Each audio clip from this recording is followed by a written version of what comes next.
So, you know the exact scenario. It usually happens like late at night. You're innocently scrolling through your social media feed, maybe looking at recipe videos or whatever, and then bam. Right, the algorithm just decides to serve up a cosmetic dentistry video. Yes. Specifically, the infamous veneer reveal. We have all seen that exact genre of video. Oh, absolutely. It's a classic at this point. And it is absolute nightmare fuel. I mean, you see someone sitting in the dentist's chair getting ready for their brand new smile, and the dentist reveals their natural teeth underneath the temporary veneers. And the teeth have been filed down to these tiny, terrifying, shark-like little pegs. Yeah, the peg teeth. It's pretty shocking if you don't know what you're looking at. Horrifying, because, you might really want a better-looking smile. Maybe you have a chipped tooth or, I don't know, severe discoloration. But the idea of permanently destroying your natural, perfectly healthy teeth to get it just feels entirely wrong. Well, yeah, because it is, or at least it should be. Right.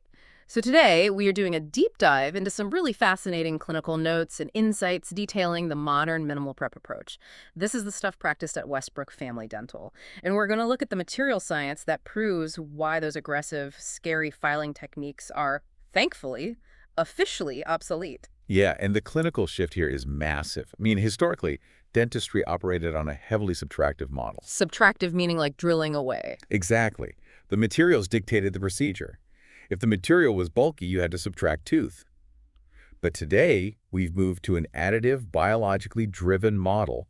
The natural architecture of the tooth is now the most valuable asset in the entire process. Okay, let's unpack this because my immediate question looking at those viral videos is why a highly educated medical professional would ever intentionally reduce a healthy tooth to a tiny peg in the first place. There had to be a mechanical reason, right? Well, for sure. It wasn't just malice. Right. So I was reading through the notes on older dental materials, specifically things like um, porcelain fused to metal crowns, PFM, they call it, Yeah. and older feldspathic porcelains. And it seems like the only way to get those materials to look even somewhat natural was to just pile them on incredibly thick. Yeah, that's exactly it. The underlying issue was always a battle between structural integrity and aesthetics. Older restorative materials just had severe limitations. They just weren't that good. Basically, yeah. Take the porcelain fused to metal restorations you just mentioned. To make those, a dental lab literally had to cast a metal thimble, basically, that fit over the tooth for strength. Oh, wow. A metal thimble. Right. And then they had to bake layers of opaque porcelain over that metal so the tooth wouldn't look gray. Because if you just put translucent porcelain over dark metal, you end up with, like, a dead-looking gray tooth. Exactly. It looks totally unnatural. So you need an opaque masking layer and then a translucent enamel-like layer on top of that. Which requires a lot of space. Tons of space. If a dentist needed to hide severely discolored underlying dentin or mask a metal substructure, they needed a minimum of 1.5 to sometimes over 2 millimeters of thickness just for the restorative material. And obviously, human mouths only have so much space. I mean, you cannot just add 2 millimeters of material to the outside of an existing tooth. Right. If you did, the teeth would look incredibly bulky. They'd look like horse teeth. They would push against the lips, and they would completely disrupt the patient's occlusion. Yeah, the occlusion, the way the upper and lower teeth meet when you chew, that is the critical factor. Right. If you alter the bite mechanics by adding all that bulk, you risk jaw pain, joint dysfunction, and frankly, fracturing the restorations. So to compensate for those thick, older materials, dentists had to make room. They had to carve it away. They had to aggressively carve away the patient's natural, healthy enamel to physically accommodate the required thickness of the porcelain. It's a fundamental engineering compromise. Like, if you have a material that requires bulk for strength, you have to carve away the biological foundation to fit it. That's exactly what it was. It's like putting a heavily insulated winter parka on someone. If you want them to somehow look exactly the same size while wearing that massive pookie coat, you would hypothetically have to shrink the person's actual body first. That is a great analogy. The old veneers and crowns were essentially thick winter coats for your teeth. They really were. And the physiological cost of that perfectly white, uniform smile was the structural integrity of the living tooth underneath. The patient was trading long-term biological health for a surface-level visual upgrade. Which is terrifying. Yeah. But that brings us to the minimal prep revolution at clinics like Westbrook Family Dental. The notes here state that for modern veneers, they are only doing 0.3 to 0.5 millimeters of enamel recontouring. It's a completely different paradigm. Instead of asking how much tooth we need to remove to fit this material, modern cosmetic dentistry leverages advanced ceramics so we don't have to remove the tooth. Okay, I need to pause on that 0.3 millimeter metric because that is where the physics start to sound completely unbelievable to me. How so? Well, to put that into real-world terms for you listening, 0.3 to 0.5 millimeters is roughly the exact thickness of a standard contact lens. Just imagine holding a soft contact lens on the tip of your finger. It is incredibly thin. But here is my issue with that. Structurally, that makes zero sense to me. We use our teeth to crush almonds, to, tear dense sourdough bread and bite into raw carrots. Right. If I bite into an almond with a porcelain shell the thickness of a contact lens, physics dictates it should shatter instantly. Yeah. Doesn't an ultra-thin material inherently mean a physically fragile veneer? So in isolation, your assumption is entirely correct. Okay. If you were to hold a 0.3 millimeter piece of modern lithium disilicate ceramic in your bare hands and squeeze it, it would fracture. The tensile strength of the material on its own is relatively low when it's that thin. Right, it's just a fragile little shell. But the strength of modern cosmetic dentistry does not rely on the porcelain in a vacuum. The durability is derived from the microscopic fusion between the ceramic and the biological substrate it is bonded to. So the ceramic is tough, but at a fraction of a millimeter, it still needs a rigid backing. It cannot take 200 pounds of bite force floating in midair. Exactly. The magic happens when that ceramic meets the natural enamel. Think about a very thin pane of glass. On its own, it's highly susceptible to torsion and will shatter easily. Sure. But if you take a highly advanced resin adhesive and fuse that thin pane of glass seamlessly to a solid concrete wall, without a single microscopic air void between them, the glass suddenly adopts the structural rigidity of the concrete behind it. That makes so much sense. The glass itself doesn't become stronger, but the unified structure becomes incredibly resilient. You could strike it, and it would resist breaking in a way it never could independently. Okay, so the natural tooth is the concrete wall in this scenario. But I want to dig into the chemistry of that bond, because I noticed in the research that the dentists at Westbrook are hyper-focused on staying strictly within the enamel layer. They, explicitly do not want to drill down into the dentin, which is the inner layer of the tooth. Right. That is a huge point. Why does the specific layer of the tooth matter so much to the adhesive? It all comes down to the microscopic composition of human enamel versus dentin. Enamel is the hardest substance in the human body, actually significantly harder than bone. Wow, really? Yeah, it's composed of roughly 96% densely packed hydroxyapatite crystals. Crucially, enamel is highly mineralized and relatively dry. Okay, dry is key here. Right. Dentin, on the other hand, is a living, softer tissue. It only has about 70% mineral content. It contains organic proteins. And it's full of microscopic tubes, dentinal tubules, that constantly pump fluid outward from the nerve center of the tooth. Wait, so trying to bond an adhesive to the inner dentin layer is essentially like trying to glue a heavy picture frame to a wet sponge. That is exactly what it's like. The surface is porous, it's soft, and there is literally moisture pushing against your glue. The wet sponge analogy captures the clinical challenge perfectly. Adhesive resins are naturally hydrophobic. They repel water. So they hate dentin. They really do. When dentists in the past used the PEG method, they were carving right past the dry, highly mineralized enamel and exposing that wet, softer dentin. And the bond would just fail. The bond strength plummeted. The adhesives would degrade over time because of the fluid flow, leading to bacteria leaking under the veneer, discoloration, and eventual failure of the restoration. But if you restrict the preparation to just that 0.3 millimeter contact lens thickness, you never leave the enamel. Exactly. You stay entirely within that 96% mineralized hydroxyapatite layer. Clinicians use a mild phosphoric acid to etch the enamel, which dissolves just enough mineral to create microscopic peaks and valleys on the surface. Okay. When the liquid resin bonding agent is applied, it flows into those valleys and cures. It creates millions of microscopic resin tags that interlock mechanically with the enamel crystals. So what does this all mean? We aren't really shaving the tooth in the traditional sense anymore. The prep process is just texturing the surface. Yes, texturing is a great way to put it. It's sort of like lightly sanding a smooth drywall surface before you paint it. You aren't taking a sledgehammer to the wall to make room for the paint. You are just creating the microscopic friction required for the new layer to grip permanently while keeping the structural wall completely intact. And the clinical data backs that up completely. When you bond lithium disilicate ceramic strictly to etched enamel, the bond strength is so extraordinarily high that the materials essentially behave as one unified biological and synthetic complex. That is wild. The cohesive strength is actually higher than the original untouched tooth. That fundamentally changes the risk-reward calculation for the patient. But there is another major issue with drilling into the dentin that goes beyond just the adhesive failing.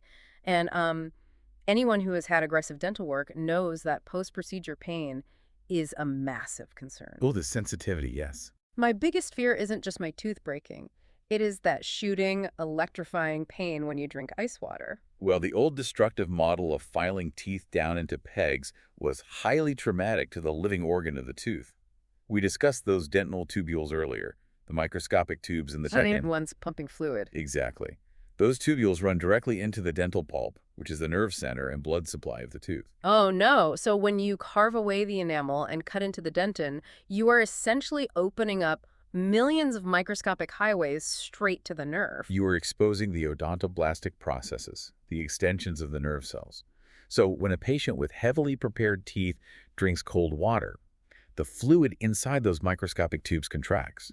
Ouch. That fluid movement pulls directly on the nerve endings in the pulp.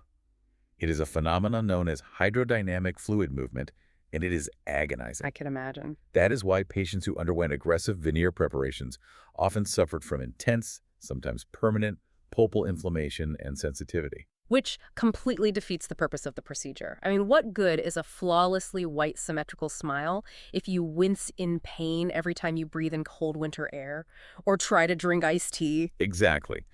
But by preserving the biological architecture, by keeping that hard, protective enamel shell intact and only lightly texturing the outermost 0.3 millimeters, you maintain the tooth's natural thermal insulation. Because the enamel acts like a shield. Right. The dental tubules remain safely sealed behind the biological barrier of the enamel, so the risk of the patient experiencing that kind of postoperative sensitivity drops dramatically.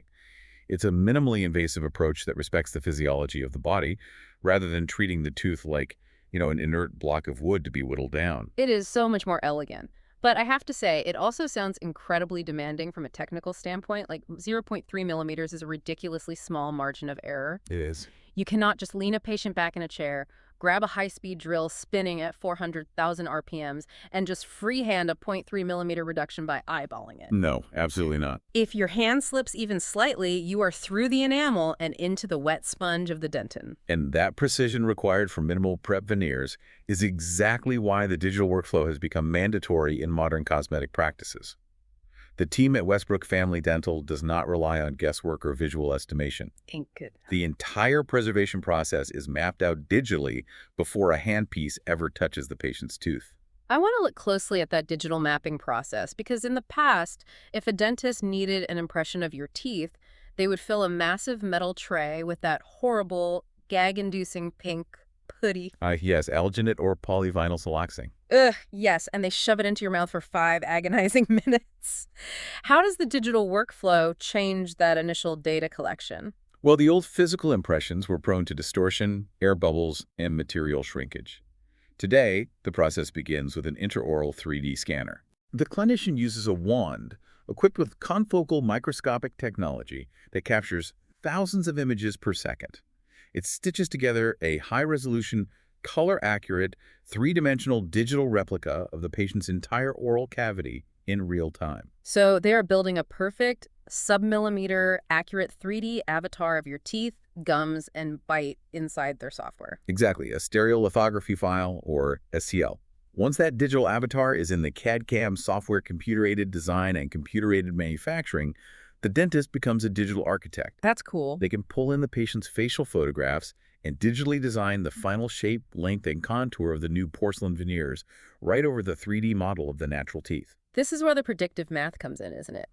If they know exactly where the outside surface of the new porcelain needs to be for the smile to look perfect, the software can calculate exactly how much space is needed. You got it. The software performs a volumetric analysis. It measures the distance between the proposed outer surface of the new veneer and the patient's existing natural enamel. If the required space is 0.4 millimeters, the software highlights exactly where the tooth needs to be recontoured. The dentist then uses that data to 3D print a custom preparation guide. Wait, what's a preparation guide? It's a physical matrix that sits over the patient's teeth during the procedure. It literally guides the instrument. Oh, So the dentist isn't just looking at the tooth and guessing. They are using a physical template that physically stops them from removing any more enamel than the software dictated. Exactly. That 0.3 millimeters is completely premeditated. The clinical preparation is strictly limited to the digital plan, and that same digital precision extends to the manufacturing of the veneer itself. Right, because they have to make the actual porcelain now. Exactly. The data is sent to a microscopic milling machine that carves the ultra-thin veneer out of a solid block of lithium disilicate ceramic with margins accurate to the micron level. A micron? Yeah. The fit is so seamless that when it's bonded to the tooth, you cannot feel the transition line with a dental explorer. It's incredibly reassuring. I mean, if you are listening to this right now and you are someone who has been holding back on getting the smile you've always wanted, maybe you've been secretly self-conscious about gaps, severe wear from grinding, or stains that whitening strips just won't fix. Which is so common, yeah. And the only reason you haven't acted is because you were terrified of losing your natural teeth to those viral shark pegs. You can finally breathe a massive sigh of relief. The technology has finally caught up to the biology. It really has. We've transitioned from a destructive medical model that forced patients to choose between aesthetics and health to a biologically driven model where the aesthetic enhancement is engineered to rely heavily on the natural health and structure of the underlying tooth. Your natural enamel is precious. It is a finite biological resource. Once it is gone, your body does not grow it back. That's the most important takeaway. No. The modern minimal prep approach is entirely designed to protect that finite resource. So, if you want to see this conservative, highly advanced digital approach in action, head over to westbrookdental.com.au. You can check out their dental veneers page, read the clinical details of their minimal prep workflow, and book a consultation to see how they would digitally map out a preservation-first plan specifically for your anatomy.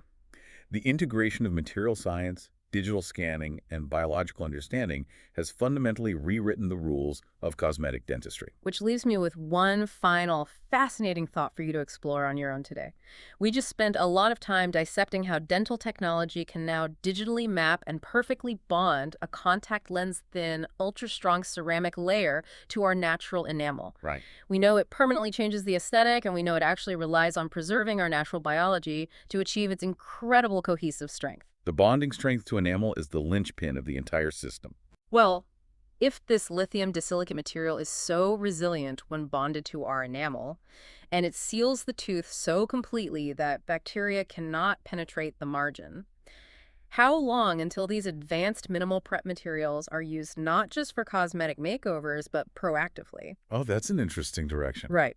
Imagine a future where we use this exact same CAD/CAM technology and microscopic bonding to armor our natural teeth against future decay or damage. Like a prophylactic shield. Yes. We could potentially map and reinforce the biting surfaces of our molars with ultra-thin ceramic shields before a cavity ever even has a chance to form, effectively ending the cycle of drill and fill dentistry altogether. Applying cosmetic material science as a preventative biological shield. I mean, it is a highly plausible evolution of the current technology. We might literally be looking at the foundation of a completely cavity-free future.